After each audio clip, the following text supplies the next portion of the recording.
Welcome back to Half the Battle. I'm your host as always, Daniel Levy, your co-host Shaq.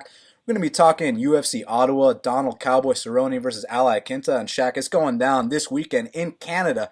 Cowboy Cerrone in another main event, this time against Iaquinta. Donald Cerrone, I think this guy's got to be a future UFC Hall of Famer with all the records he's got. They used to call him Mr. Short Notice back in the day, man. This guy's a legend, and now he's getting to fight arguably one of the most underrated guys at 155, raging Iaquinta. It's going to be a really good fight. Yeah, man, I look forward to breaking this down. Obviously, anytime the Cowboy fights, it's a sight to see. I mean, most wins in UFC history, most fights in UFC history. Might even have the most finishes in UFC history, too. Definitely up there with the performance bonuses as well. And joining us for a second week in a row, as you guys know, we always listen to what the fans have to say. The fans let us know we want Ian Parker back on Half the Battle. Well, you got it, because Ian Parker is back on Half the Battle right here, right now. Ian, what's going on, man? The fans ask, the fans shall receive. Let's do this, boys. I can't wait. I got my boy Iaquinta ready to show the world what's going on. Another step to the title. Pretty solid card overall, but I'm honored to be back with you guys. Man, the pleasure is all ours, and let's get right down to business, gentlemen, because first up in the bantamweight division, we got Mitch Gagnon. He's 12-4, and Cole Smith is 6-0.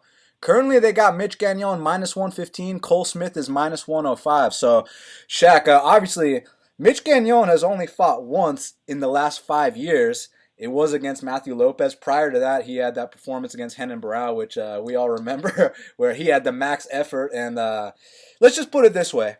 There's only been two people that Barriault has beat since the beatings he took from TJ Dillashaw. Felipe the male nurse Nover and Mitch Gagnon. Ronda Rousey fought more recently than Mitch Gagnon. And now Mitch is making his return against the newcomer Cole Smith. Cole's a very tall bantamweight. He's 6 feet tall. He looks to take the back. Who are you going with, man? You going with the vet Mitch, or are you going with the newcomer Cole Smith? Yeah, it's been a while since we've seen Mitch Gagnon. I remember this guy from 5-6 years ago when he was making his come up. He was a prospect back then. I remember his fight with Caraway. Got fight of the night.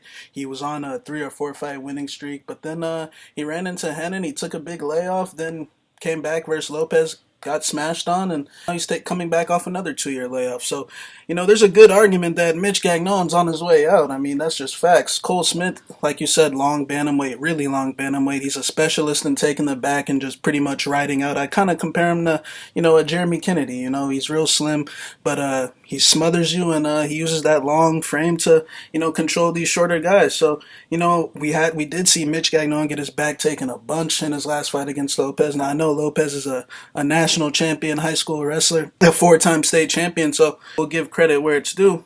But I got to go with Cole Smith here, man. I just think he's the younger, fresher guy. I think Mitch has a foot out the door. Wouldn't surprise me if it went the other way, but I got to go with Cole Smith, man. I think Mitch is from, like I said, that old era at bantamweight, the very first introduction to the UFC, that way back then. So I see Cole Smith coming out here and either riding him out with the back control or just getting a quick sub. So, Ian, which bantamweight you taking for this matchup? Yeah, I'm with Shaq on this one. I just, even if Cole wasn't anything special, it's just, how can you pick Mitch Gagnon in anything other than pronouncing his name maybe incorrectly, not French enough, not Canadian enough? That's really the only way I would go there. I think at once he was a really decent prospect.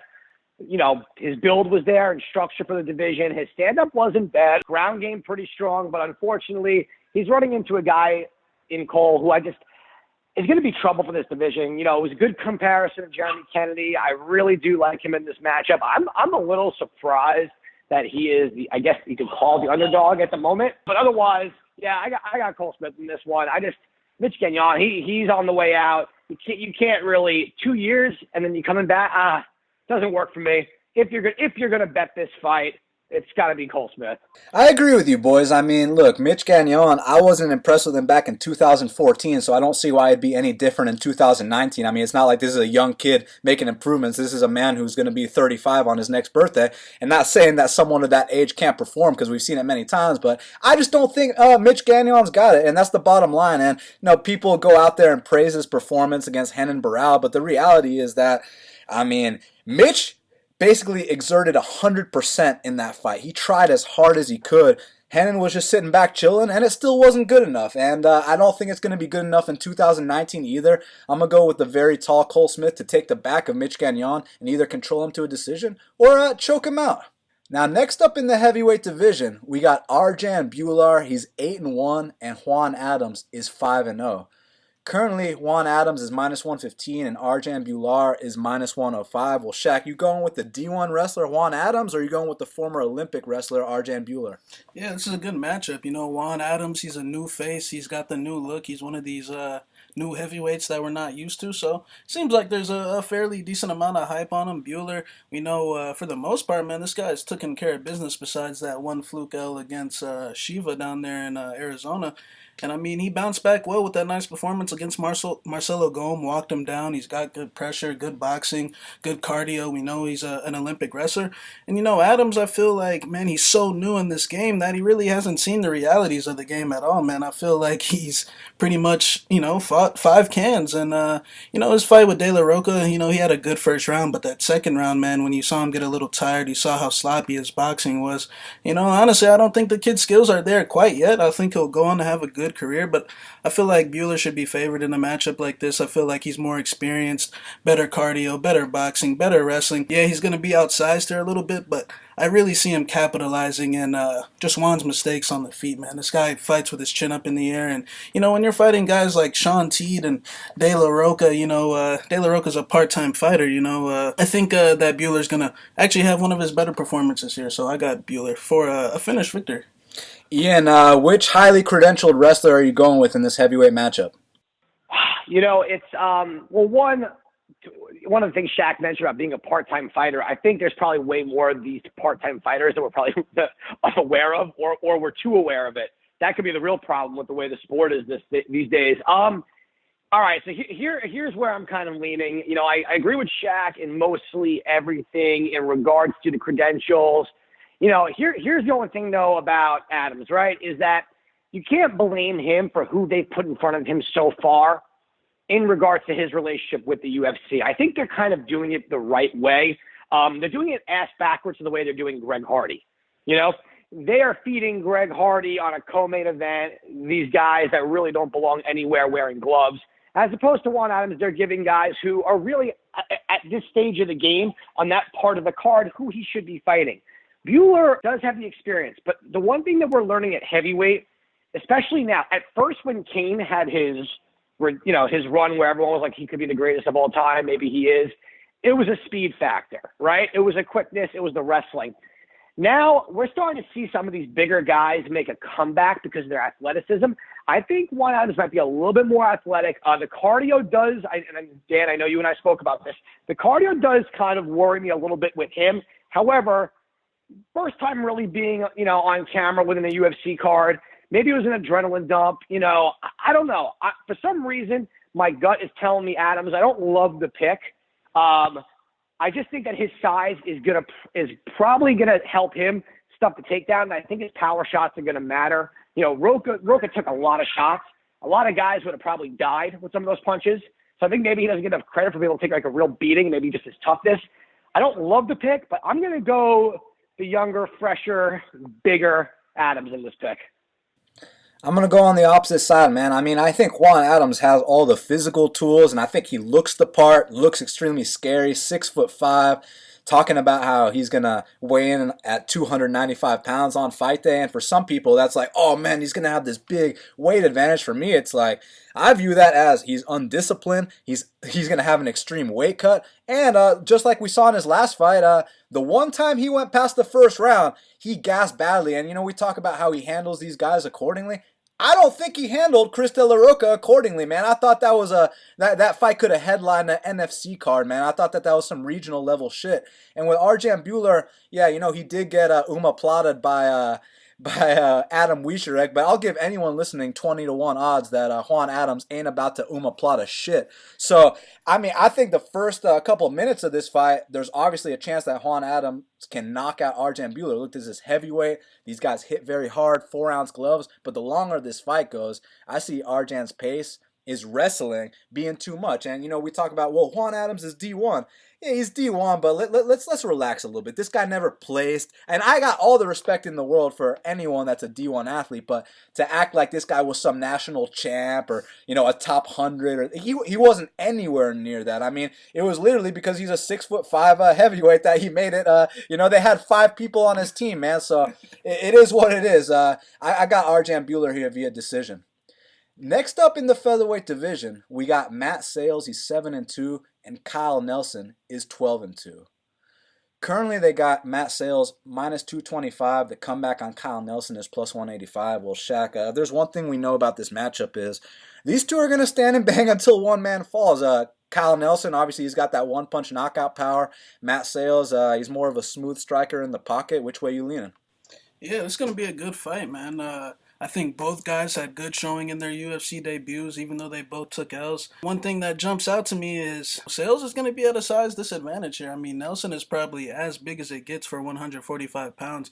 He's real long. I think he's 5'11", 6 foot. Sayles might be 5'6", 67.5-inch reach. So, he's going to be outrange. He's going to be, definitely outsized in this one. But I will say Sayles, in my opinion, definitely is the better fighter skill-wise. Pretty much across the board. I feel like Nelson's a tough guy, but, he seems, even though he only has 4 KOs, seems like he's a finish hunter, It looks like he's trying to crowd guys and use his power, but, Sayles is far more technical than him. I feel like Sayles' issue, possibly in this fight and moving on, is that he's going to be outsized. Just like how you saw in his fight with Shaman Moraes. Him and Shaman Moraes were going technique for technique, blow for blow, but because Shaman's was more powerful, because, his shot sounded a lot more harder, he was able to get that close decision victory. Sayles did very well in that 3rd round, ended up getting to Shaman, kind of breaking him really bad. So I do feel like this fight could possibly be lined closer just due to the fact that Sayles is really small in comparison to Nelson.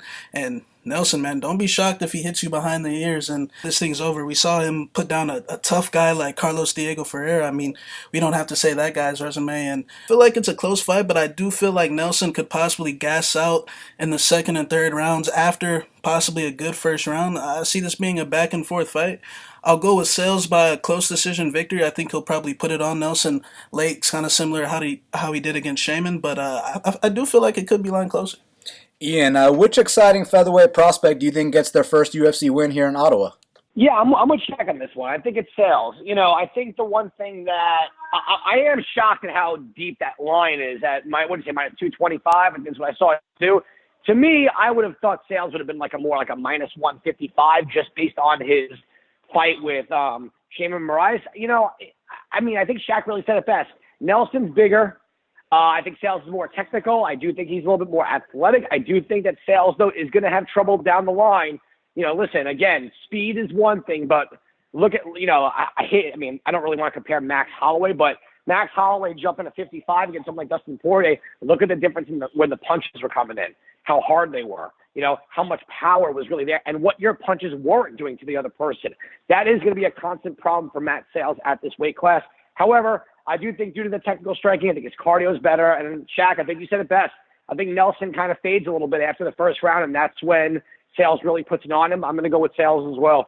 This kid, Kyle Nelson, he hits like a truck. And like Shaq said, if you're not on your P's and Q's, if you think this is a joke, if you think it's kind of cute, don't be surprised when you wake up looking up at the lights and they got to bring in the smelling salts because Kyle Nelson does hit like a truck. But that being said, Matt Sayles just fought a guy who also hits like a truck in Shaman Moraes. And Matt Sayles is the kind of guy that, yeah, he's smaller for the weight class, but very smart out there, uses the head movement, his footwork, definitely emulates a guy like Dominic Cruz. So he's just got to be super careful in that 1st round because not only does Kyle Nelson hit harder, but Kyle Nelson is the much bigger man in this spot. And for Kyle Nelson to drop to 45, he had to run extra miles. He had to look out for his diet. So I expect a more conditioned version of Kyle Nelson in this spot. The thing is, when Matt Sayles starts digging to the body, when he starts accumulating that volume, that could be a problem for Kyle Nelson. So I think it's KO or bust for Kyle Nelson, and I'll lean with Matt Sayles to either get a 3rd round TKO or a decision victory. Now, next up in the welterweight division, we got Nordine Taleb versus Kyle Prepolec. Nordine Taleb, minus 345. The comeback on Kyle Prepolec is plus 285. And Nordine Taleb is 14-6. Kyle Prepolec is 12-5. Well, Kyle Prepolec goes from fighting Cody Pfister to now he's getting that UFC call. This is basically his welterweight debut. And man, is he taking on a big welterweight in Nordine Taleb here, Shaq? I feel like this is just a case of Nordine needed an opponent on short notice, so they called the guy that lives closest. So I think Prepolec, how he does from here on out, who knows? But I think Nordine's going to just kind of similar to the in-camp fight, just play it safe, kick his legs, teach the kid a lesson, send him on his way home with a rude UFC welcome, and get back on track because he needs to get back on track. Yeah, Ian, you going with the favorite Nordine Taleb here or going with the newcomer Kyle Prepolec? I'm actually a Taleb fan, Nordine Taleb fan in general. I think this is somebody who just has not hit his full potential yet. He's big for the weight class. His kicking he's got great striking. Love his kicking ability. I feel bad for Prepolec coming into the fight. Listen, from managing guys, I will tell you, taking fights on short notice is one thing. Taking a fight on short notice against a guy like this sucks. Yeah. And I will tell you, the pressure is really going to be on Nordine Taleb because, if he takes this fight too easy, now, Shaq, to your point, like one of those in-camps where you kind of play it safe and conservative, at the same time, Taleb's got to make the most of this opportunity, right? Because if he sits there and plays it safe, the UFC and Dana can be like, yo, what the fuck are you doing? We just gave you a squash. Like, go squash him. So we can get you a better fight because they do like this guy. If he doesn't go out there and fight this guy like he's fighting for a belt, it's going to make him look soft. If he doesn't finish his fight in the first round, it's going to bring down his stock value, especially being at minus, what do you say, it was minus 365 or minus 400 at this point, which I'm sure he'll get to or already was there. I think Nordine's going to absolutely destroy this guy. I give Prep a lot of props and credit for jumping on this short notice. Not an easy task. Taleb is very well-rounded. This is a rough fight. Nordine's going to kill him. I'm terrified for Prepolec. Interestingly enough, this fight actually opened a pick'em with a lean on Kyle Prepolec, and that wasn't a bookie error or anything. It was just a bad line, and obviously sharp action came in and steamed Nordine Taleb to where he is now. He's 3.5 to 4 to 1 across the board, where he should be. And people talk about how Nordine's been pulling stunts. I mean, let's talk about who he's been pulling stunts against. Claudio Silva, who also beat Leon Edwards, and Sean Strickland, who is 20-3. I mean, Kyle Prepolec, he hasn't seen anything remotely close to this. I know at least what he has going for him is that he has fought UFC vets, but when we talk about the UFC vets he's fought, I know someone's going to be like, oh, he fought Kevin Lee. Yeah, he fought Kevin Lee when Kevin Lee was 3-0. If you think that's the Kevin Lee we see today, you're very highly mistaken. But the most recent UFC vets he fought were... he went out there against Cody Pfister, Cody Pfister's that guy you're supposed to run through. Why in the second round is Cody Pfister taking Kyle Prepolec's back? I'm like, oh my God, Kyle. The kid's a 55er. Look, he's exciting. He's got a nice left high kick. He's got a nice overhand. I mean, if Nordine thinks this is some kind of joke, he could get knocked out, but Nordine's distance is too good. His Muay Thai, his kicks, and obviously he did most of this camp over in Thailand at Tiger Muay Thai. You see how guys have been looking, training over there. You saw what my boy Khalil Roundtree's on these days. Now, I'm not saying that 37-year-old Taleb's going to come out here a new man, but man, he's just too technical for this kid. He's too experienced for him, and more importantly, he's too big for him, man. This kid, Prepolec, is more among the lines of a 55, or maybe even in the UFC, we should be talking 45s, but 170 is an exaggeration. I think Nordine Taleb gives Kyle Prepolec the vet lesson here. Now, next up in the bantamweight division, we got Vincent Morales, he's 8-3, and Aiemann Zahabi is 7-1. Currently, they got Aiemann Zahabi minus 150. The comeback on Vince Morales is plus 130. Well, Shaq, Vince Morales had one of the best fights in Contender Series against Domingo Pilarte. A very exciting fight. Shit didn't go his way in his debut. I mean, obviously, when you're fighting a guy like Song Yadong and you're not quite on his level, you know what's going to happen. But here against Aiemann Zahabi, he's got a chance to go against someone coming off a 2-year layoff, coming off a devastating knockout loss. Do you think that's enough for Vince Morales to come out here and get his first UFC win? Like Vince's last fight is kind of a similar situation to what Nordine, possibly could be doing this weekend. He fought Song, and Song kind of played it really safe against him. I mean, it was very short notice. And Morales hung in there for 3 rounds. His fight with Pilarte, like you said, was super exciting, back and forth. He dropped Pilarte, but ended up getting rear naked choked end of the second round. So Zahabi, man, it's been a minute since we've seen him. Last time he fought, man, Ricardo put him out stiff, man. That was a vicious, vicious KO loss. I do think he took the right amount of time off. One thing about Zahabi is, he's neither guy's really too good at in any particular area, but I will say Zahabi, he's an effort guy. It seems like he tries really hard to win. So he does move forward. You saw when he fought Reginaldo Vieira, he was able to take advantage of Vieira's cardio disadvantage just with the high work rate. He's really stiff. He doesn't really move his head. Morales, on the other hand, isn't the best athlete, but he's just a tough guy, man. So I do see this fight being really close. I agree with where it's lying because, Zahabi is coming off a bad KOL, man. So you don't know. And, he is also a coach. When you come off a L like that, maybe him in particular might not have that same motivation. So I do think he's going to get a close decision victory. I think Morales is probably going to get tied up a little bit against the fence, possibly held down briefly. I do think he'll land an occasional big shot, but I see, Zahabi, especially with that last name, getting a close decision victory in Canada. Ian, who do you think gets back on track here in the featherweight division? Well, one thing I want to tell all the listeners out there and all the guys that pay for your picks, home court advantage is a real thing when it comes to MMA. It is a real fucking thing. I don't know if that really plays a factor here. It might, but Shaq pretty much broke it down almost 99.9% perfectly. I'm just saying that so I have a little bit of room to speak about something. You really hit it. I think the best point you made was the fight IQ of Zahabi, where he comes from, who his brother is, what he does.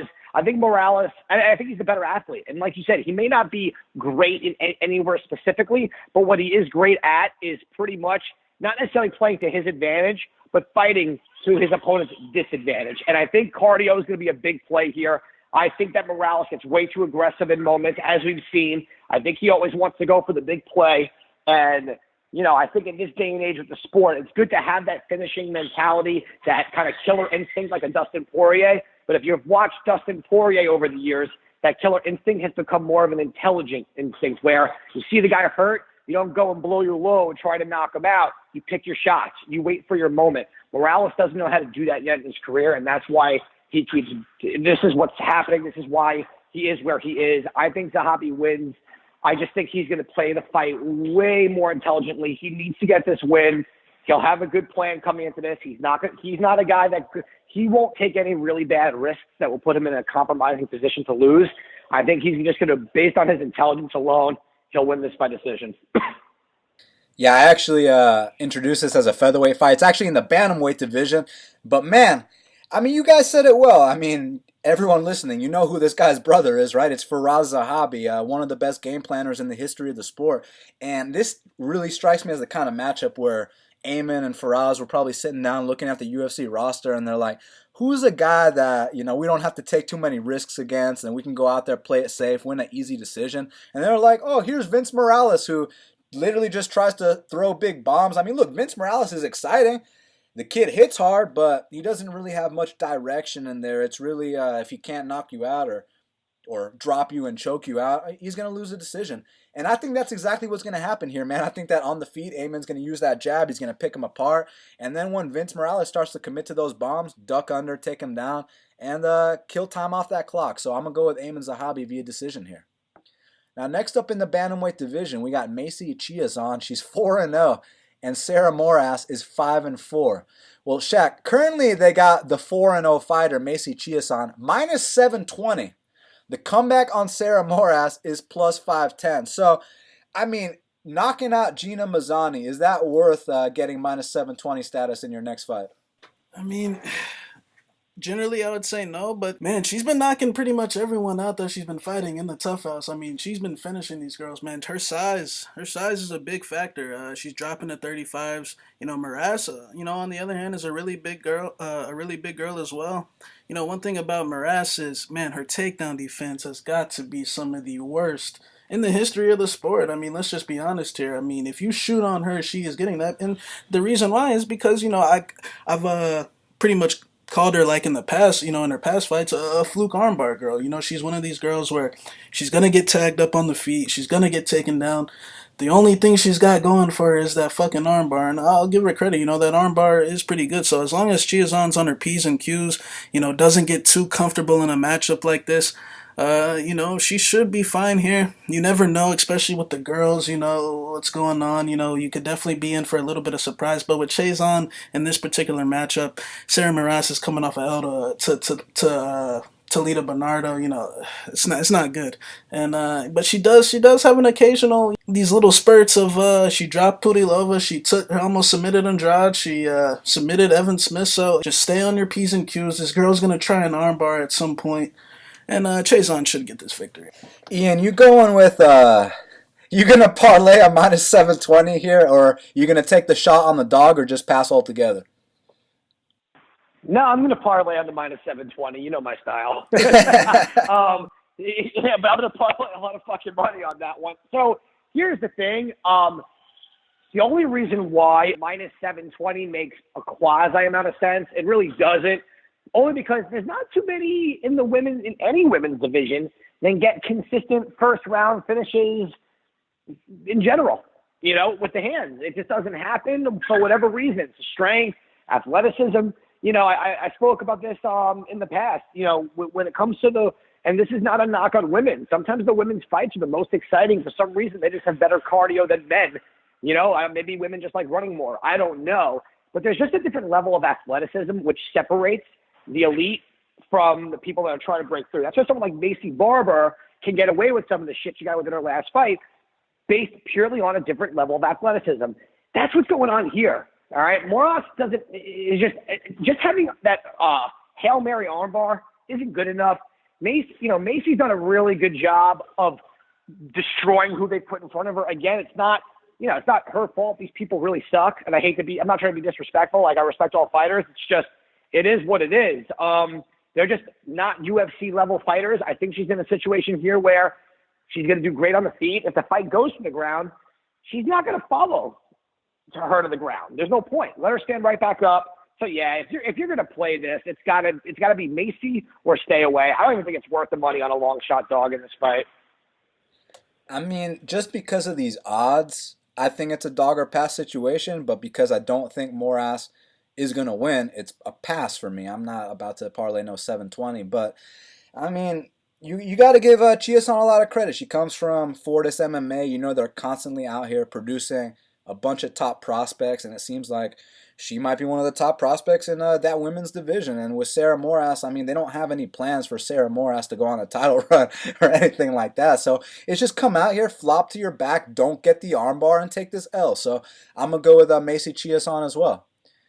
Now, next up in the middleweight division, we got Andrew Sanchez. He's 10-4, and Marc-Andre Barriault is 11-1.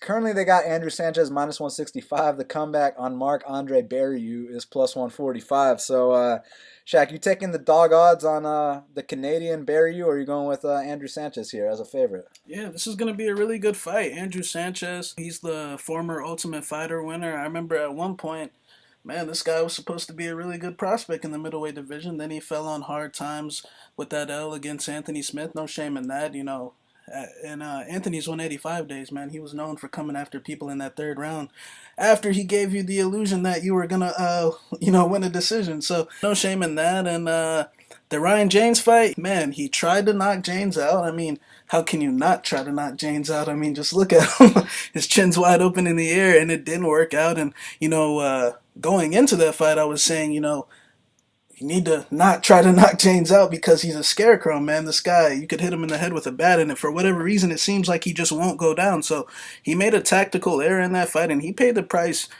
very viciously. And, he had that layoff in between that fight leading up to the Maluko fight. And I actually did think he made some improvements, man. He moved to TriStar, got a little bit more direction. I feel like those first two fights against Trevor Smith and Smith, he had a style where he was kind of bouncing up and down, trying to be like a Taekwondo guy, and he was dropping his hands a lot. But now in the Maluko fight, it seems like he's a little more stationary. Just seems like he's got better boxing. He's a two-time national champion at the NAIA level. I think he's got a lot of BJJ accomplishments as well. Barriault, he's a tough guy. Seems like he's just pretty straightforward, likes to throw big hooks. He's got wins at 205, and he's fought some pretty good competition. I think he's a tough guy. I think that if Sanchez continues with the improvements that he's been making at TriStar, he says the difference is composure. He said he didn't have any composure in those 2 Ls, and, he needed to switch things up, and he feels like he has composure now. So I think if he continues on that path, I think that we could start seeing better performances from Andrew Sanchez, because in this particular matchup, I just feel like he's the more talented fighter. I feel like Barriault's just he's not the fastest guy. He's not the strongest guy. I feel like Barriault, he's a different fighter when he's moving forward versus when he's moving backwards. I just think Sanchez is the better fighter. So me personally, I don't think it's a dog or pass situation, because I think you're going to start seeing a better Andrew Sanchez. But to someone else, they might disagree. But I like Sanchez here for a 30-27. Ian, you going with the improving Sanchez, or are you going with Barriault to win in his debut? I got to go get this term trademarked. It's called the George Gurgel Award, right? Andrew Sanchez won the Ultimate Fighter because of how great his jiu-jitsu was and how dominating it was. He wasn't trying to be a kung fu, bounce up and down, kickboxing, Muay Thai guy. He was trying to use his striking to get the fight to the ground and win, because we know in the Ultimate Fighter house, you got to fight a lot in a short period of time, and health is everything. Yes, we want the bonuses for the knockout submission, but if you're not healthy, you can't win that competition, right? Andrew Sanchez going to TriStar can't hurt him, obviously. Having Faraz in his corner, having a better game plan is wonderful. But if he doesn't smarten up, he is going to be on the losing end of what should be a very winnable fight for him. To Shaq's point, Barriault is going to come forward. He's going to be aggressive. He's got really good hooks. He's got solid striking, okay? But guess what? When you're coming forward and you're throwing those wild hooks, that's the best time to time a perfect takedown, all right? He does not have that great a jiu-jitsu compared to what Sanchez has. Sanchez's route to victory here is to be smart, don't get in a brawl, okay? Use your striking to set up that masterful Brazilian jiu-jitsu that you got. It's where he got today. I call it, and I guess you guys are obviously laugh. You know why I call it the George Gurgel Award.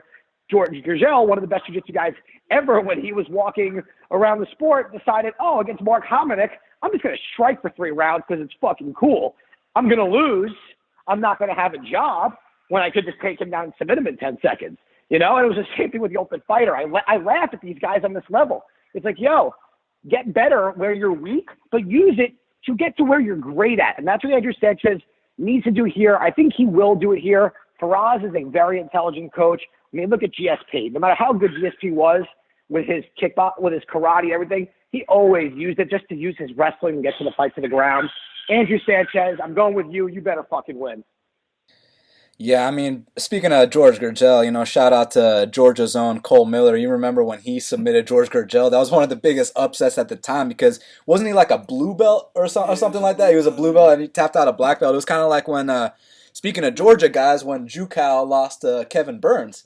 You know what I mean? So, hey, MMA is different than jiu-jitsu, but as far as this matchup is concerned, when I first saw the plus money against Andrew Sanchez, I was like, oh shit, this guy's 11-1, let's see what he's all about.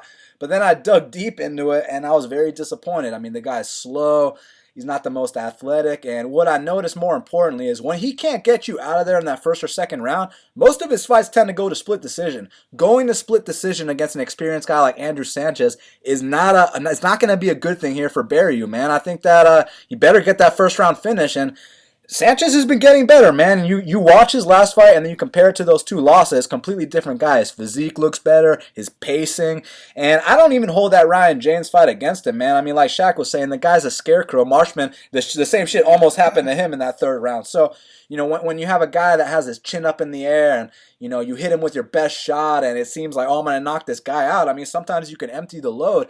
I don't see that situation happening here with Sanchez versus Barriault, because I think that Sanchez is going to be a lot more cautious here, knowing that Barriault is known for knocking guys out, whereas Ryan James was known for being a punching bag. So I thought Andrew Sanchez got a little overzealous in that spot. I think he's learned from his mistakes. I think he's going to time the takedowns here, go out there, win a decision. Since it is in Canada, one of these judges probably is friends with Barriault. So I'm going to go with Andrew Sanchez via split decision here. Next up in the heavyweight division, we got Walt the Big Ticket Harris. He's 12-7, and Sergey Spivak is 9-0. Well, Shaq, you know what happened the last time Walt Harris fought someone from the Ukraine? He got knocked out in 16 seconds by Nikita Krylov. Is history going to repeat itself here with the newcomer Sergey Spivak? Man, this is a really interesting fight because, we got a newcomer from the Euro heavyweight scene that's been fighting guys, like Tony Lopez and Travis Fulton, which he's been mentioning like that's not his fault. I mean, that's just the guys they put in front of him. And I mean, Spivak he treated them accordingly. And Walt, he's one of these guys where I feel like he's more of an athlete than he is a fighter. I feel like when he's able to stay out in space, use his athleticism, against these guys like Cyril Asker, Daniel Spitz, Godbeer, I don't know what Sherman. I don't know what their combined UFC records is. Spitz. Yes, that's Spitz. But then when you see him take that level up in competition, a la Shamil, a la Arlovsky, Krylov, Verdum, I mean, if you want to count that, seems like he either fights to a close decision or ends up losing a close decision. So I feel like he does have a pulling the trigger issue. His fight with Arlovsky was a little disappointing. I thought in comparison to Arlovsky, he had the speed to stay in the pocket with Arlovsky. But it just seems like maybe he just doesn't have that killer instinct when he is fighting a higher level guy. Now, the big question is Spivak a high level guy or not? Because he's making his debut and we really don't know too much about him. Personally, from a betting perspective, there's no way in hell I could play Walt Harris at minus 160 just because I don't know that much about Spivak. If this was a Cyril Asker matchup, a Spitz matchup where I've seen them fight in the company a couple times, then yeah, for sure, Walt's going to do his thing here. But personally, I do think it's a dog or pass situation. Spivak looks like he's got good boxing. It looks like he's got good kicks. It's just that his opponents really haven't fought back. So it's tough to say. I would have to lean Walt Harris, but like I said, this is a dog or pass situation. Walt Harris has, I don't want to say low output, but there's just these long stretches where it doesn't seem like much is happening, like that Shamil fight. I mean, he literally handed that fight to Shamil on a platter. He was faster than Shamil. He had Shamil beaten to the punch the first round and a half, but he chose to take his foot off the pedal and he let Shamil creep back into the fight. I know Shamil's top 10 in the world and he's doing his thing, but who knows what the Spivak guy's got. So I'll take Walt, but I do think it's going to be really close. In another heavyweight matchup, you think Walt Harris finally puts it together here against the newcomer, or you think that Sergey Spivak is going to represent Ukraine in this debut? I think Spivak hasn't fought anybody, and I think everyone's not really focusing so much on him as they are about what Walt Harris has, or rephrase it, has not done. Against Arlovsky, he did what he needed to do to win. I think he was truly afraid of blowing it, okay? Because we've seen Arlovsky come back from literally the dead to win fights, and I don't think Walt Harris really wanted to be that example. I think he wanted to get that win on his resume and maybe build a little bit of confidence in himself. Even though beating Arlovsky is not the same thing as beating him, 10 years ago, when he was fighting him, it's still a name. The heavyweight division lacks so much depth. I think Walt's athleticism is going to play a part here. He's not a stupid fighter. He does have a decent IQ. Like, he doesn't really get himself in too much trouble. I don't consider it against Doom's done that to everybody under the sun. So you can't really, get mad at him for being submitted there. It's hard to bet on Walt Harris here, but I will tell you, I'm quite surprised that the line is as low as it is. I thought the line would have been minus 210. At least you're talking about a guy Walt Harris, who just beat Arlovsky, right? Talk about a guy who's making his debut in the UFC. He's fought literally nobody that we've heard of. And to Shaq's point, the bodies haven't fought back. I do think that you could bet Walt Harris in this fight. If you're ever going to bet Walt Harris, I think the time is now. So I'm going to go with Walt Harris. There's not enough on Spivak's opponents to give me any reason to believe that Walt hasn't seen better than this. And I think Walt needs to show up right now, especially after testing with USADA the way he did. If you don't go and do something impressive now, the UFC is not going to be willing to work with you and do you favors, man. They're giving you an opportunity here either to embarrass you over a no-namer because of you popping, or they're giving you every opportunity to show us what they've been waiting for this whole time. So I'm going to go with Walt Harris. I mean, this whole waiting for him to show us what we've been waiting for shit, I mean, bro, like, how many times do I have to break down a Walt Harris fight and say the exact same shit that when he finally puts it together, like look, he had the knockout win over Spitz. Between all of us, he beat Godbeer, and we know he got DQ, but, he's coming off those 2 wins, and then it's like, hey, Walt, you've been putting in work. Here's Andrei Arlovsky, who's 2-8 in his last 10 fights. Here's Andrei Arlovsky on a silver platter. Go crush him real quick. And, obviously we had a bet on Walt in that spot, and watching that fight, it's like, Walt, oh my God, can you please throw? Like, this guy has no chin. Pull the trigger, my man. And you can't even do that against Andre, man. And for whatever reason, look, the guy's an amazing athlete, 6'5". When he connects, guys tend to go down. But for whatever reason, he doesn't pull the trigger. I just don't know what it is. And you guys are 100% right that Spivak's level of competition has been kind of shitty. But when we talk about the guys that Walt Harris has beat, Daniel Spitz, Marc Godbeer, Cyril Asker, Chase Sherman. Like, honestly, I think Spivak is better than all those guys, and we don't even got to talk about that fucking that rapist Cody East. Fuck that guy. But look, all these guys that Walt Harris has been beating, I'm not convinced that Chase Sherman, Cyril Asker, and Daniel Spitz and Andre. I know Andre's a former UFC world champion, but he's 2-9 in his last 11 fights. I'm not convinced those guys are better right now than Spivak. But the thing is, we don't know much. But what I do know about Spivak, unlike Juan Adams, Spivak has handled the cans he's been fed accordingly. My boy Juan Adams is out here going to the third round with Chris De La Roca, gassing out in the second, whereas Spivak is schoolyard headlocking guys, knocking guys out with head kicks, punches, the whole bit. So at least he's handling these guys accordingly. So, man, one thing though is if you're betting on Spivak, at least you can justify it to yourself by saying, well, if we don't get knocked out, Walt Harris is not going to pull the trigger, so that gives us a good chance to win. So if you're betting on Spivak, just don't get knocked out, and there's a good chance you win because Walt's not going to throw. So I'm going to go on the opposite side. I'm going to take the Ukrainian fighter, and I'm going to take him for the upset here. Now, next up in the bantamweight division, this is going to be one hell of a fight. We got Merab Dvalishvili. The V's are actually pronounced as W's. Merab Dvalishvili, he's 8-4, and Brad Katona is 8-0.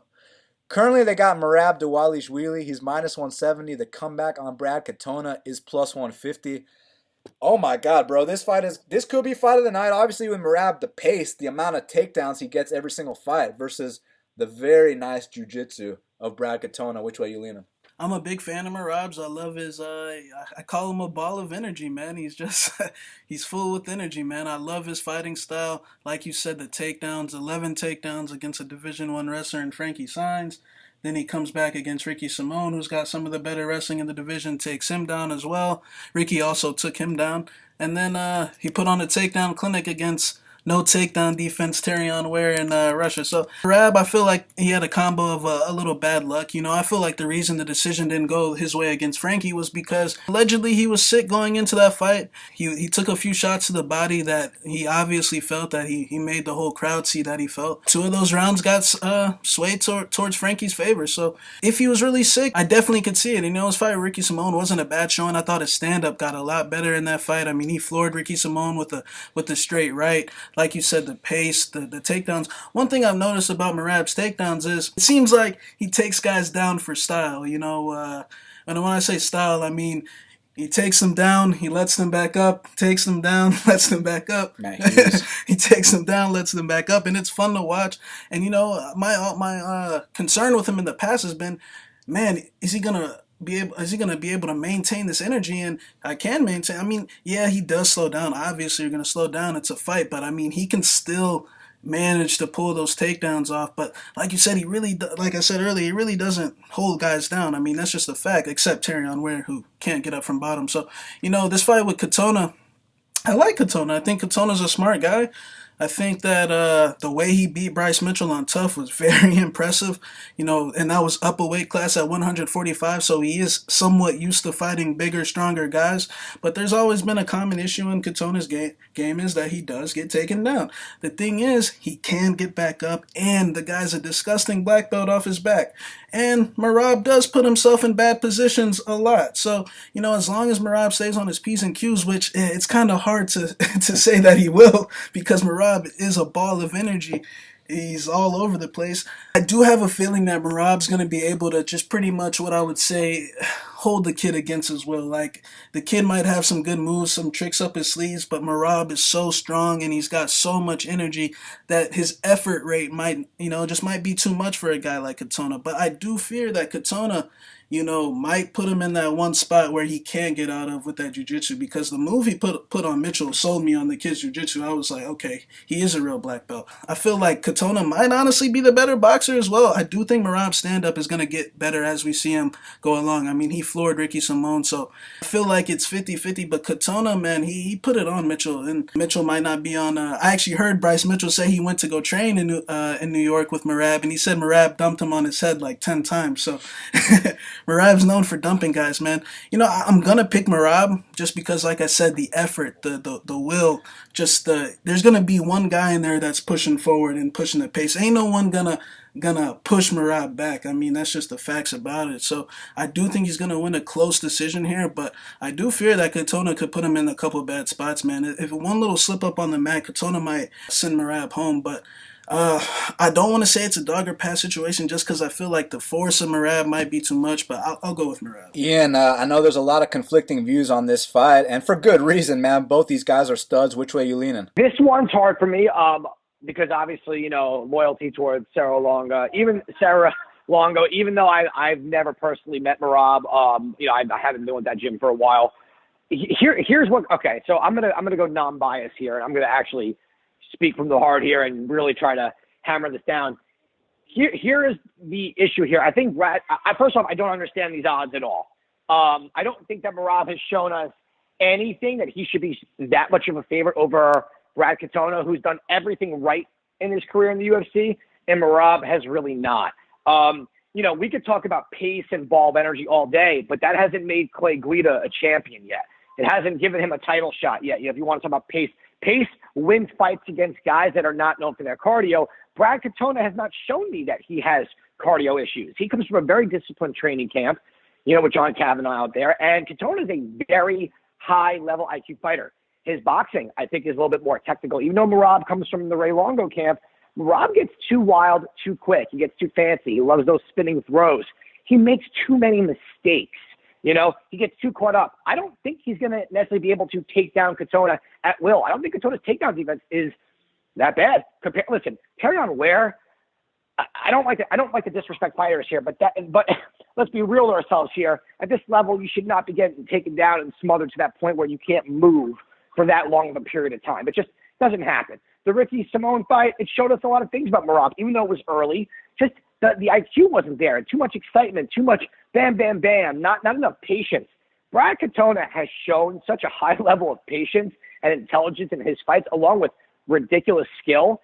I really thought when this fight was going to come out, it was going to be minus 135 Brad Katona. So because he is now an underdog here in this fight, I really kind of like him as the underdog. Merab's striking is good.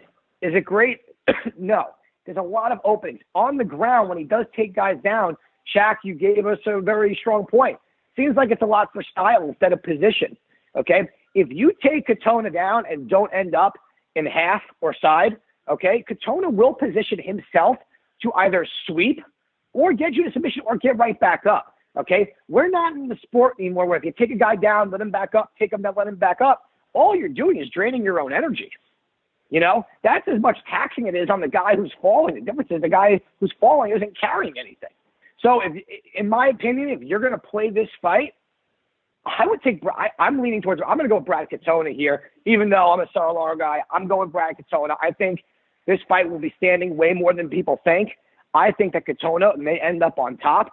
I don't know if Merab's jiu-jitsu will be able to hold up against his. I don't think so. And I think that ball of energy at some point, he's going to realize if he doesn't control that ball of energy and use it towards his advantage and learn how to be patient with it, he is never going to reach that potential, and he can be really, really solid. I'm going Brad Katona. Yeah, and love you, bro, but you got to apologize to Merab for that Clay Guida comparison, bro. I'm not saying, hold on, why? You know what? Time out, hold on. There is nothing wrong at this stage in his career being compared to someone like Clay Guida. Listen, Clay Guida in his own right is a legend, successful. Is he ever going to be a champion? No. I'm just saying what I was kind of just addressing was if we're going to pick people based on energy level, then Clay Guida would always get picked. It can't, there has to be a level of control. Look how much better Guida has been as he's become seasoned and learned how to use that pace in a more controlled way. He's not getting caught in submissions as much. He's not being frantic. His striking is now being actually useful. as opposed to back in the day, he was bouncing around like a fucking jackrabbit, and he didn't even know when he was going to shoot in. His takedowns were haphazard as opposed to now things are controlled. Now he's able to go 3 rounds. I mean, listen, I don't know if you guys train or whatever it is, but when you're trying to conserve your energy, right, you still have to put out X amount because you want to always be better than the other guy in all aspects, right? We always knew Clay Guida's biggest advantage was that it was his cardio, but just because you have better cardio, if you don't know how to use it properly within your skill set, it means nothing. That was kind of my point. I think if Merab can control it better and be a little less haphazard with his striking, like all that spinning shit, he would be so much better. He would not have lost to Ricky Simone. He would have, think about how many times Simone capitalized on a missed spinning back fist. That was kind of my point. Oh, yeah, I mean, I know what your point was, just giving you a little shit because... You just want to bust my balls a little? I feel you. Yeah, because one thing I got to say about Merab is that he's coming out here putting up serious takedown numbers. 11 takedowns in his debut, 6 takedowns in his sophomore appearance, 5 takedowns in the third fight. Whereas, we're only going to sit on this for 1 second here. Whereas the last time Guida put up that many takedowns was against Robbie Peralta 100 years ago. But I get what you're saying. In his prime, I see the comparison. But back to this matchup, man. So Merab Dvalishvili, he had that UFC debut against Frankie Saenz where he allegedly had the flu. So on his worst day, he's going out there scoring 11 takedowns against a D1 wrestler. Now, on one hand, you can look at it as, well, he got 11 takedowns and he still lost. And it's like, man, that is kind of embarrassing. But if you believe him, I do believe him that he had the flu. I mean, I think that's why he was getting hurt against a guy who's not known for hurting shit on the feet. I think that he did her favor, right? No, but I think they run it back 9 times. And well, Dan, let me ask you a question. Frankie Saenz, right? You said he was a D1 wrestler, strong wrestler, but that was like what, 15 years ago? True. You know what I'm saying? So that's listen. Merab's takedowns to this point have been impressive. My whole thing is, but look who has done it against. If he's able to do it against a guy as composed as Katona, I'll be going to be wrong in this situation. It's a very tough fight to bet. It's just Frankie Saenz. All right. I mean, to your point right there, and I didn't mean to cut you off and go on a rant. You got me fired up with that Clay Guida nonsense now. All right. But you got me fucking fired up. But pretty much, when it comes to something like Frankie Saenz, look what you said. He got taken down a lot and he had the flu. Who gives a shit? No one's 100% going in. And if he was that bad, pull out of the fight if you can't do it. But number 2, Frankie Saenz was hurting him on the feet, and I don't think he's ever hurt anyone on the feet. This is where my concerns come from when you're placing money on somebody at this point in their career. That's kind of where I was going with that. It's a fair point. That being said, I think Merab will be able to do this to Brad Katona in terms of stacking up the takedowns. The question is, what happens when he gets the takedowns? That's my question.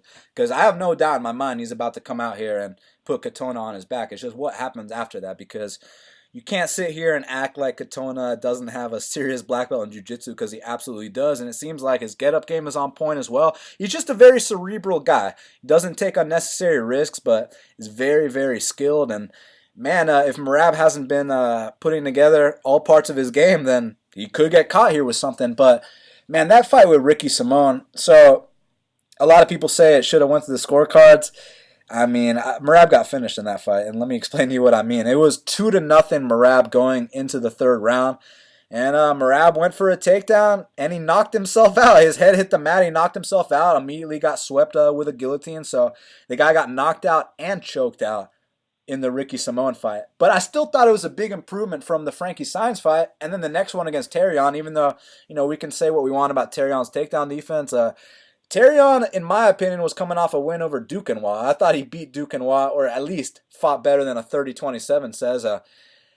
Merab went out there and handled business accordingly. Now, I know that this is going to be a way bigger threat on the mat than Terrion Ware. There's no doubt about it, but I still can't sit here and ignore that Merab did look better. And, man, one thing about Merab is the dude just goes all day. And if this fight goes to the scorecards, I do think that Merab is going to win this fight based on the fact that he's always getting takedowns, he's always throwing volume, he's always in your face, he's never backing up.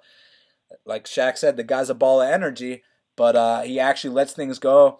He's from Georgia, not here where we're from, but over there, you know what I'm saying, next to the Ruskies. So you don't want to say that to Merab, though. But look, real talk, I'm going with Merab via decision here. I think that the reason that he's going to win a decision here is because Katona's takedown defense isn't the best. His jiu-jitsu is unbelievable, but Merab's in here working with guys like Aljamain Sterling. He's in there taking Matt Serra's gi jiu-jitsu class, so I know he's going to be ready to deal. I know he's seen this before. Whether he gets caught or not is another question, but I know that this ain't going to be nothing he ain't never seen before. So, all that being said, I'm going with Merab Dvalishvili via decision win here.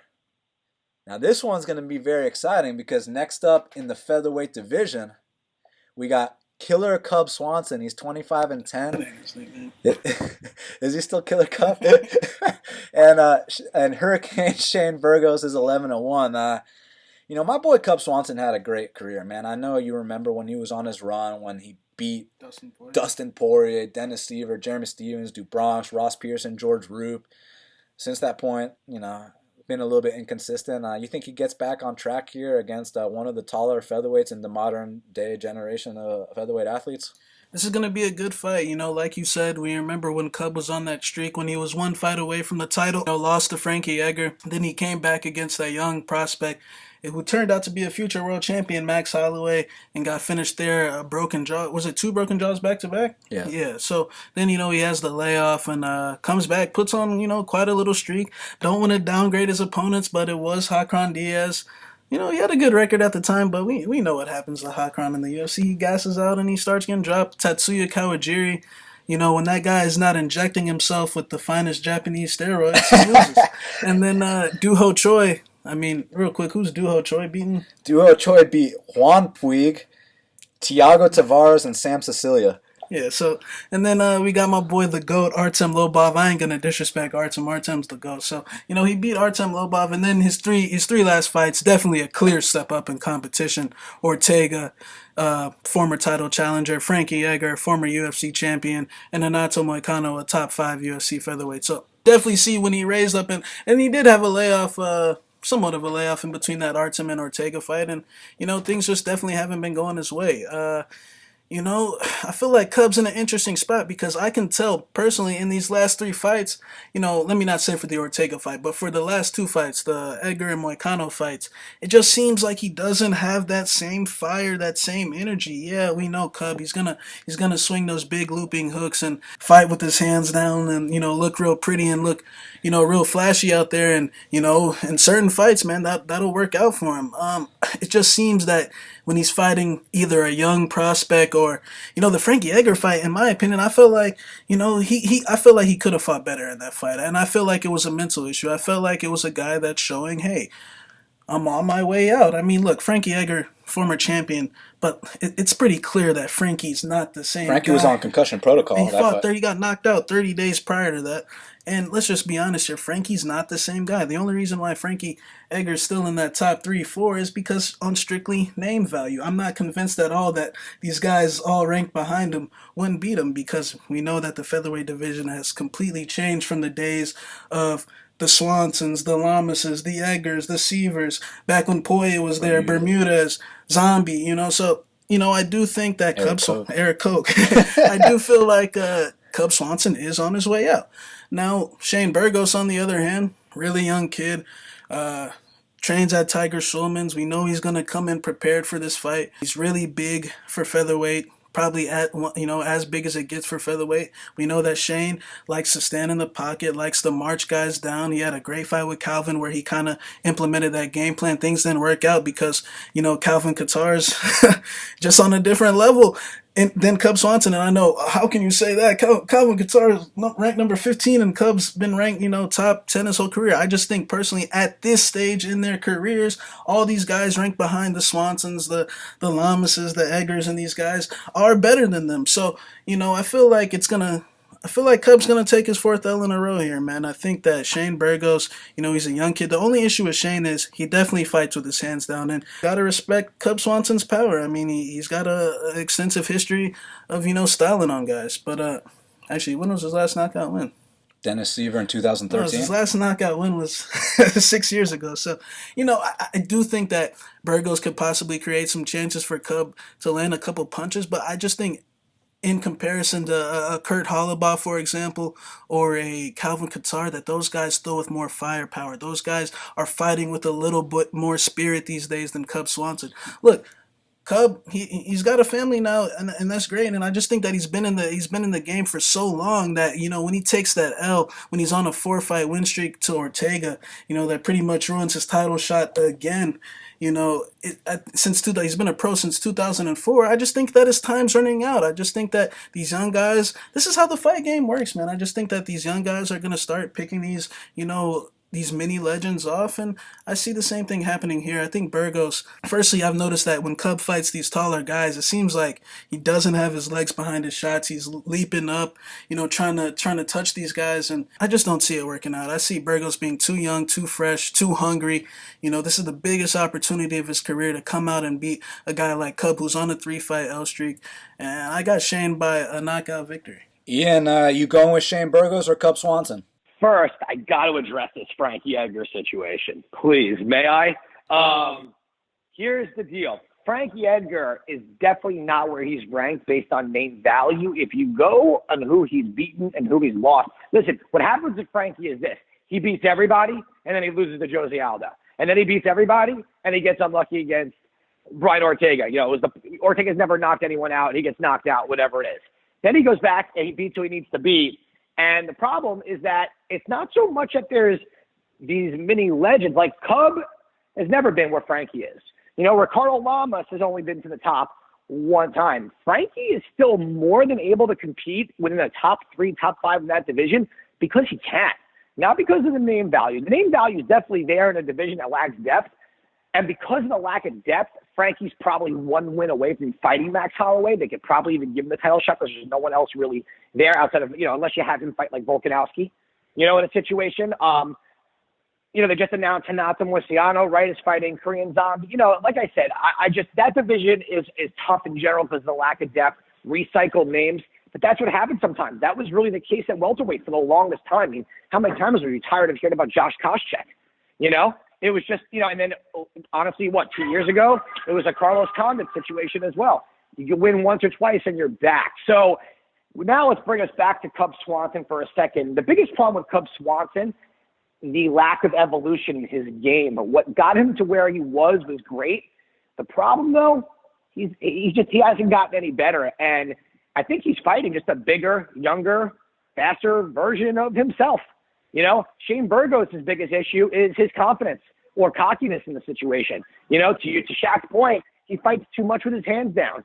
You can't do that against a guy like Cub, who is really method or route to victory here is to get in the distance and reach high and swing wild, because that's how he'll catch the jaw of Shane Burgos. So I think Shane Burgos' size, athleticism should win this fight. If you're going to take this fight, you can't bet on Cub Swanson because just not a good matchup for him stylistically. However, would I love to see Cub get a win and then be smart, retire? Yes. Do I see it happening against a guy who kind of is a better version of him?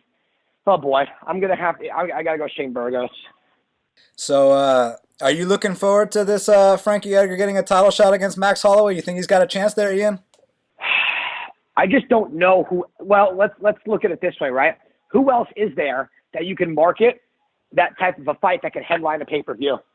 It's not Volkanovski. His name's not there yet. Who else?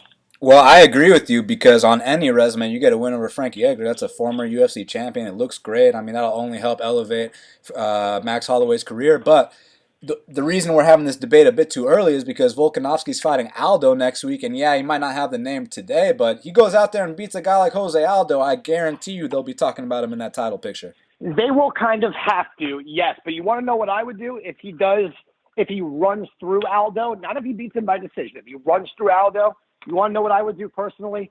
I would then have Volkanovski fight Edgar, give Max a little bit more time, and then because here's the thing, right?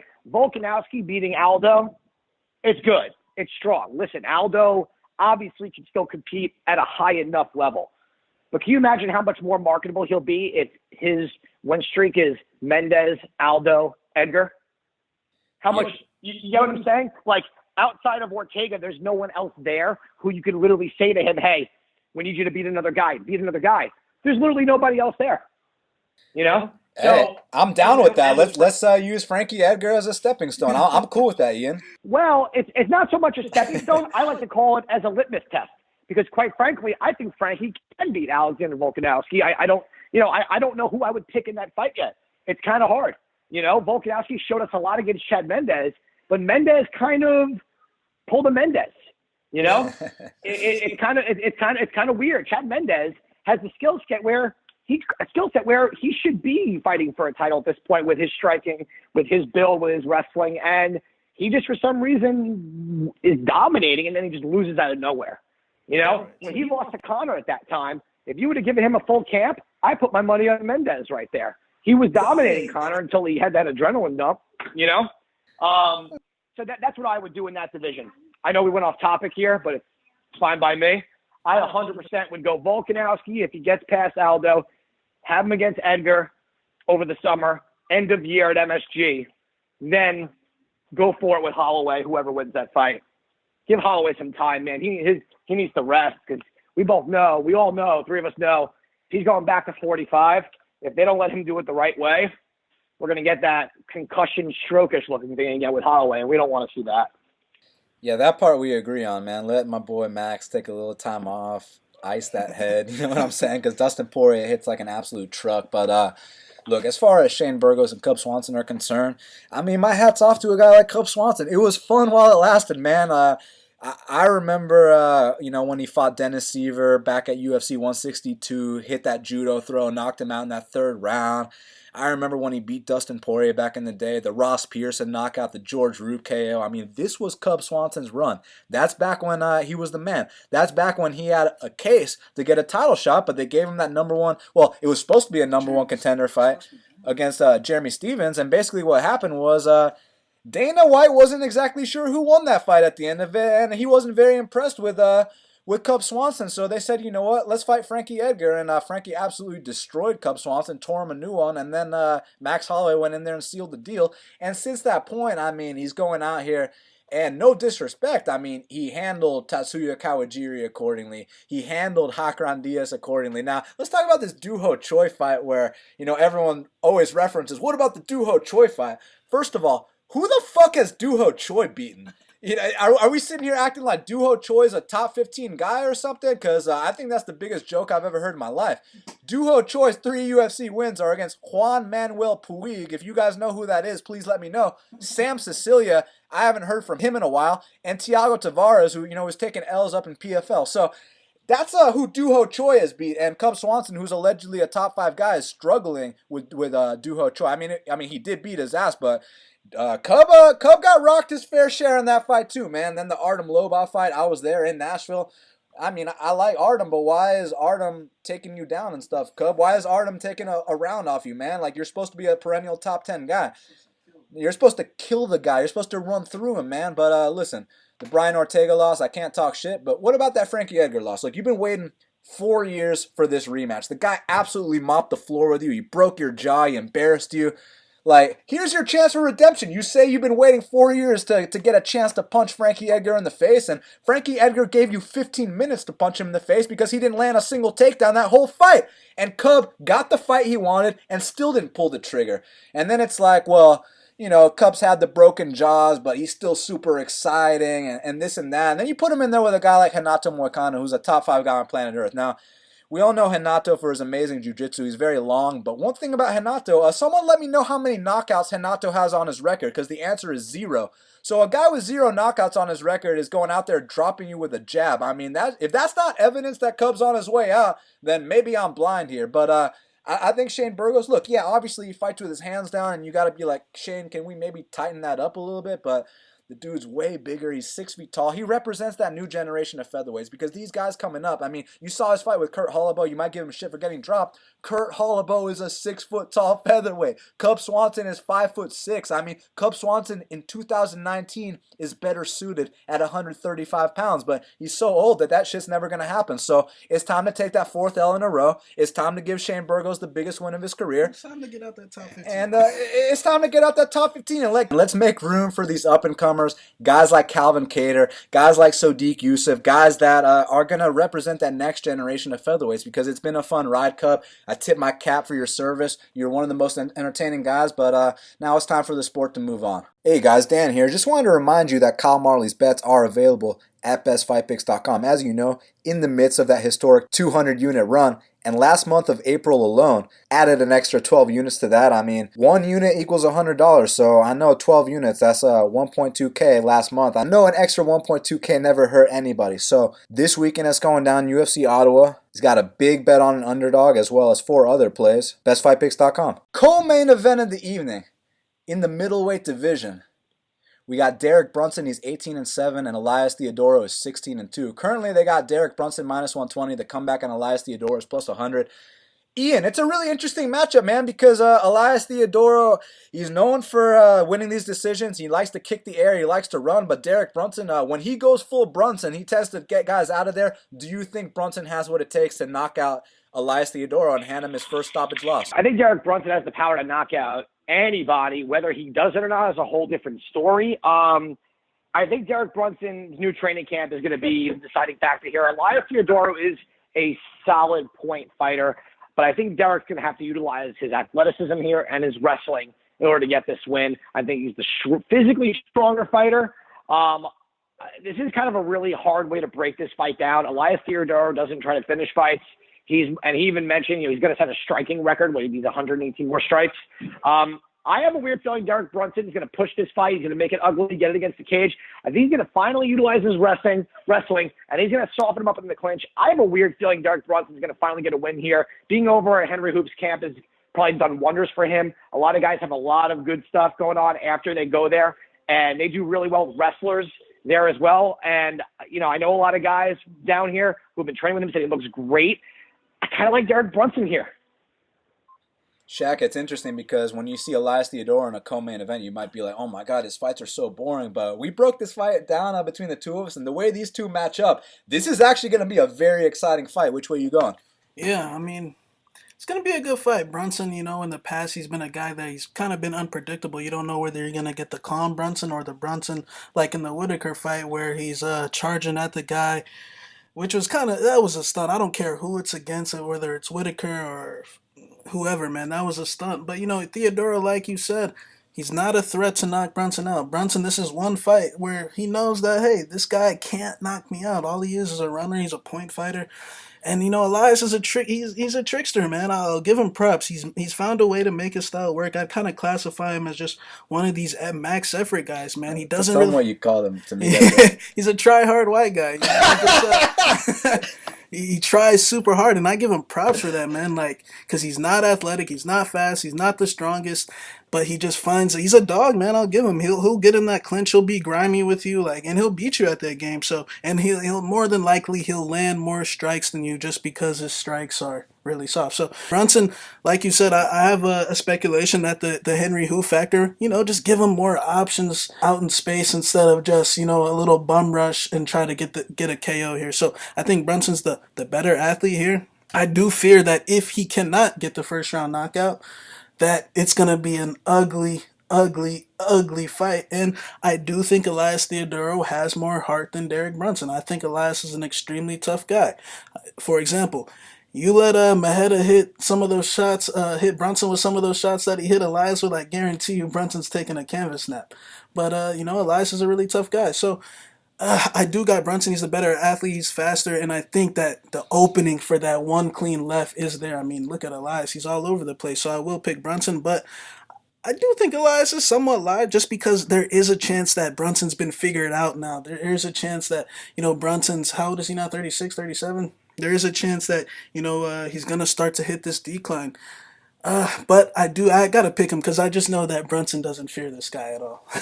Yeah, I mean, well said, because with these guys that Brunson's been losing to, Jacare, Israel Adesanya, Yoel Romero, Robert Whitaker, these guys actually present a real threat. And we always criticize Brunson, he runs in with his chin in the air and his hands down. It's the ugliest thing you've ever seen. But in this fight, go ahead and do that to Elias, man.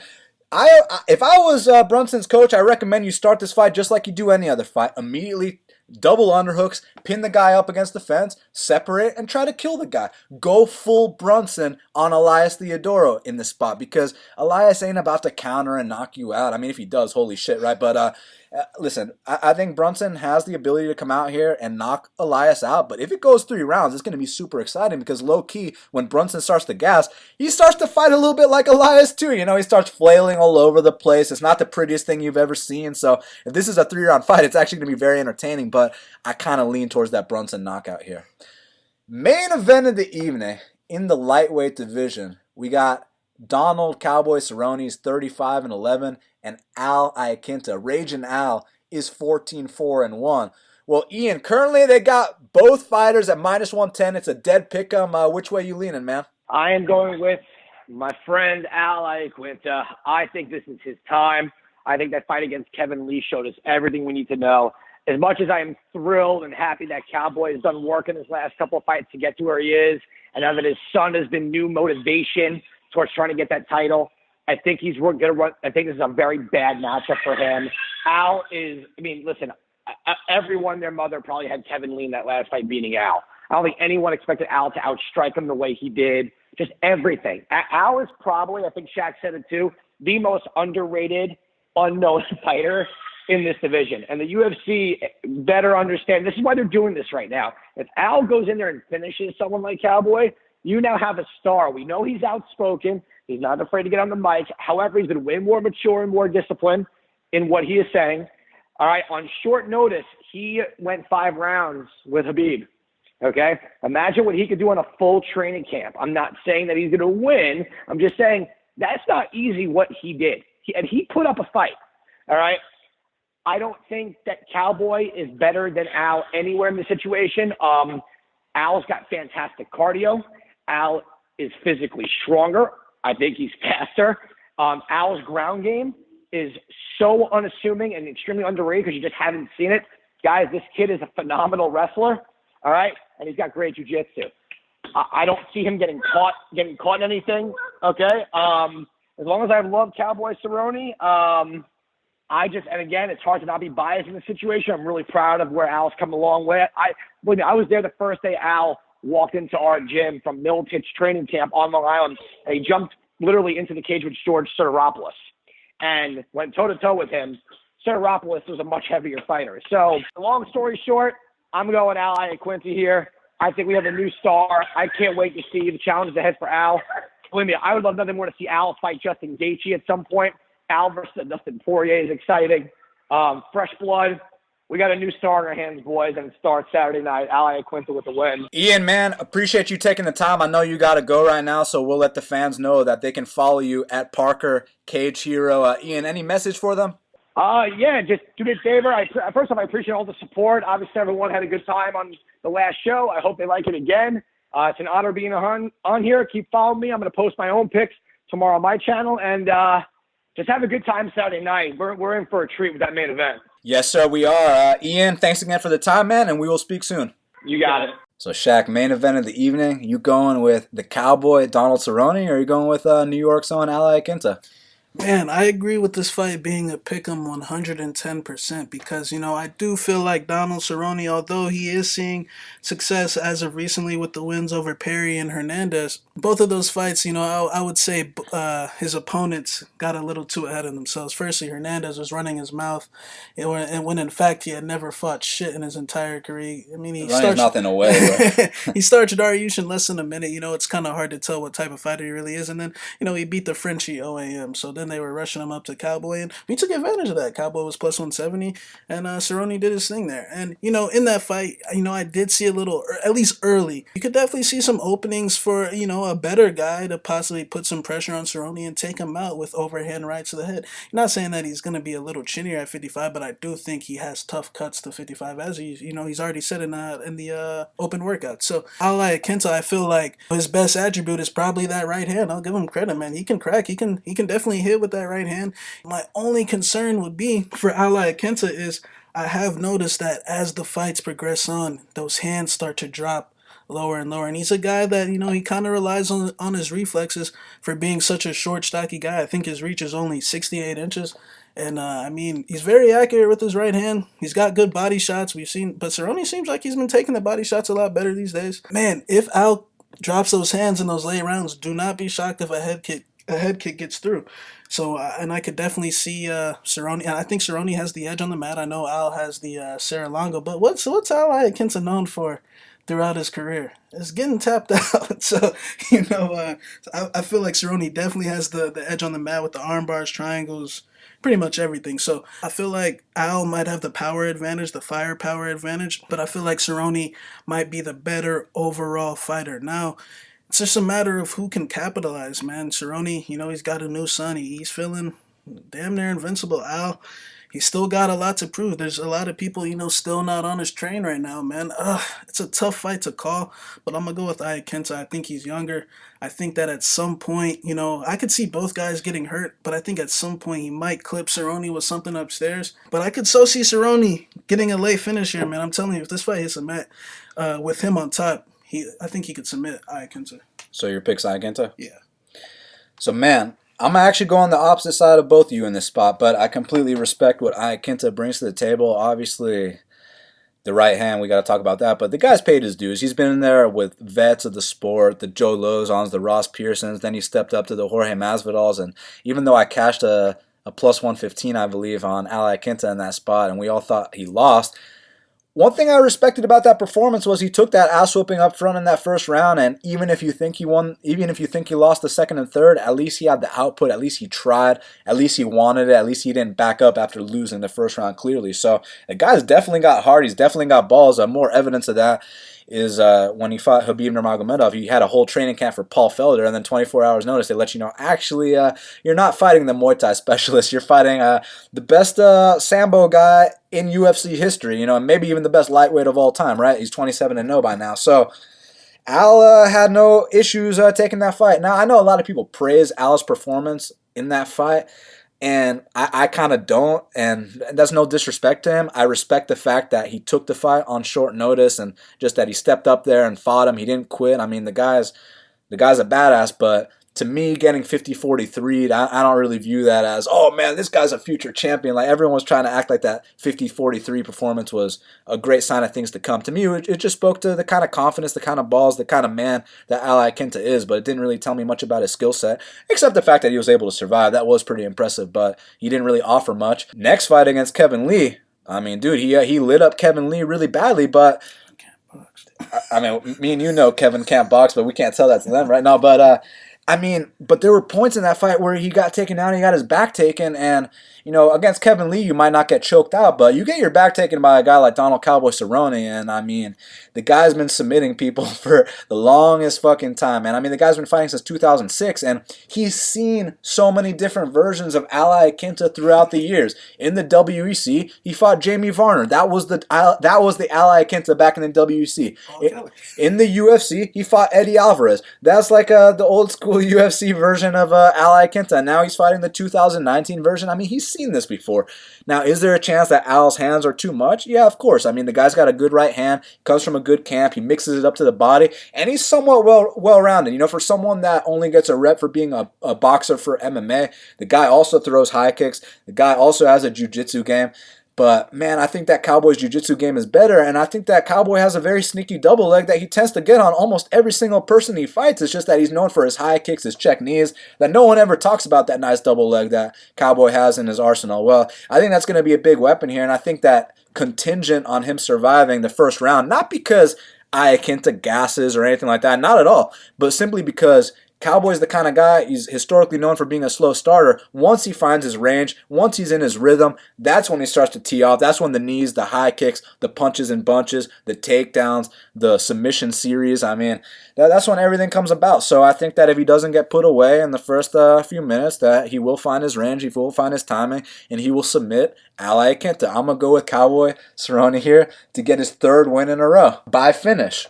Well, now we got to hit up Kyle Marley for the Big Marley Minute. And joining us now on the Big Marley Minute is Big Marley himself. Kyle, it's going down this Saturday in Ottawa. Donald Cowboy Cerrone in the main event against Al Iaquinta. How's it going? Good, man. I always love Cowboy cards. Cowboy fights are never boring, so I expect this to be a good one. And hopefully we can make some good money, too. Well, that's the plan, and I mean, right away with the main event, you see Iaquinta 8,400, Donald Cerrone 7,800. I mean, you can make a case for either guy, but I have a feeling the winner's going to win in one-sided fashion. So I personally wouldn't stack. What's your take on it? I actually think the stack is solid in cash games. Mostly what I'm looking for in the stack is a guaranteed more than 100 total points, and I think we get that here. So I definitely think it's playable. But my preferred play of the two is Cowboy. So I also think you could just go underdog only if you want to. And I also wouldn't talk anybody who had a strong lean on Iaquinta off of a solo Al lineup either. But I do think the stack is in play. But the line is even now on the betting line, so we get $600 of value here on Cerrone, and that makes me like him even more here. There's no question in my mind if he wins, he's going to score 100 or north of, and probably end up on the optimal lineup. I'd be shocked if he didn't end up on the optimal lineup with a win. So he's definitely one of my preferred plays here. But if Iaquinta wins, I think it's a round 1 or round 2 knockout, and that's definitely going to put him on that as well. So this is a great all-in fight for GPPs. Either side, I'd be shocked if they weren't on it with a win, just more so with Cerrone because he's almost always 100 or more points with his wins.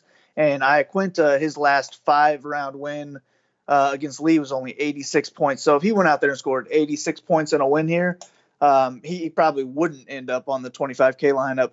I just don't see that being the score that he would get in a win. So it's pretty much all in for me. If I was making 10 lineups, I'd probably go like 7 Cowboy, 3 Iaquinta, something like that. Cowboy's going to be a lock for my cash lineup. I might stack, not sure, but I will definitely be rooting for Cowboy to get his hand raised here.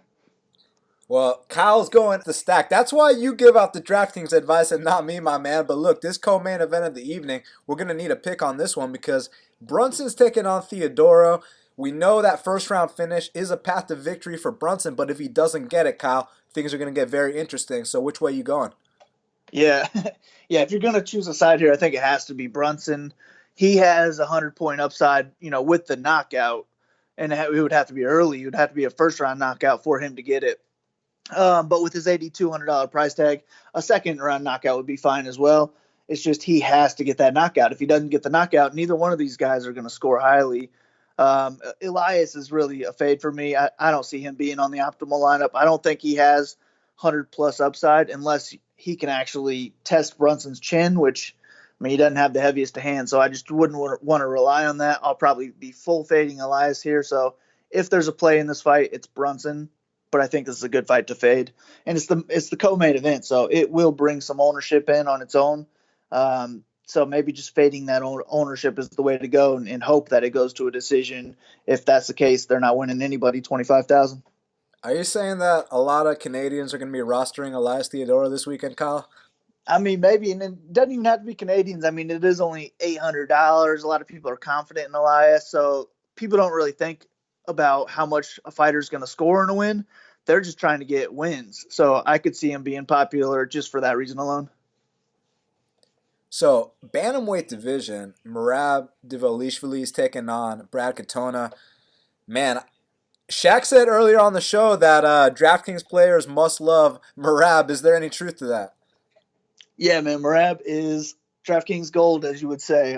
Gotta love Merab. He's one of my favorite plays on the board here, if not my favorite, actually. So that's not really because I'm super confident in him getting the win. It's just that I'm super confident he scores highly if he does win. That's more what I'm going after here. If we're gonna just bank on him getting the win, you could go ahead and bet him. But this is DraftKings. We're looking for points, and he's got one of the highest ceilings on the card.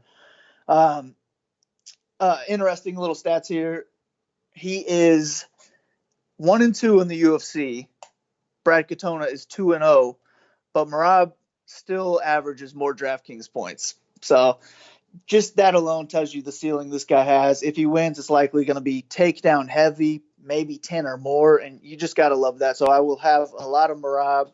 He'll be one of my highest owned guys on the card, and I really don't think you have to invest in Katona. Even with 2-0, he only has a 76.3 average, and that's only 10x his price tag here. So I'll probably fade Katona. If I make more than 20 lineups, maybe he makes a couple, but This is all Merab here for DraftKings, and hopefully he gets the win because he'll be in a good amount of my lineups. So, heavyweight division, Walt Harris is taking on the newcomer Sergey Spivak. And what's interesting to me about this one from a DraftKings perspective is when Walt Harris wins fights, it's usually two different ways they go down. He either brutally knocks his opponent out, which that'll score a lot, or he wins these decisions where he doesn't pull the trigger, and that will not score a lot, Kyle. So I gotta know, man, are you interested at all in the newcomer? I mean, all of his wins, for the most part, are first round finishes. We know Walt Harris has trouble pulling that trigger, or do you think the experience of Walt Harris and the athleticism will be too much here? Well, I am picking Harris to get the job done here, and I do think it's going to be by knockout. But it is a good fight to target both sides of. I really don't like a lot of the cheap underdogs this week, so the newcomer is solid for that reason, because this is the highest line for fight doesn't go to a decision at minus 265. So that makes this fight a good fight to target on both sides. I just prefer the Harris side. I think he's more likely to get it done. But man, like you said, if he doesn't get that knockout, this is going to be a boring fight, or he's going to lose. So I think fading it and that inside the distance line, that's going to make it popular on DraftKings as well. So fading it might be another way to go. Just fade both sides and hope it is one of those boring decisions. But if I have to play this fight, and I'm definitely going to go with Harris. I'm not sure if I'll be overweight on him or not, but I will definitely have some Harris lineups. I'm interested in the newcomer, but not sure how much ownership I'll have on him. He's definitely in play, though. So, Nordine Taleb is welcoming Kyle Prepolec to the UFC. Kyle's normally a 55er. He does have some experience taking on UFC vets. Do you think he's ready for this short notice step up here Saturday night? Nah, I mean, not especially a weight class above where he fights. I just think he took this fight to get his foot in the door, get that second UFC fight. And Taleb's not like some guy who's going to brutalize him in there either. He'll probably go 3 rounds with Taleb and just get beat up for 3 rounds, and it won't be too bad. He'll still get that UFC money in the second fight. But my issue with this fight is Taleb's price tag. You can't really want to pay $9,300 when Chiasson's only $100 more. So I don't see me having much Taleb, and I think if you're going to roster this fight, I would rather just go ahead and take Kyle. I mean, he's got a better name, and if he wins, it's probably by a knockout. So it's probably a fight for me to fade, but if I had to put it in a lineup, give me the underdog.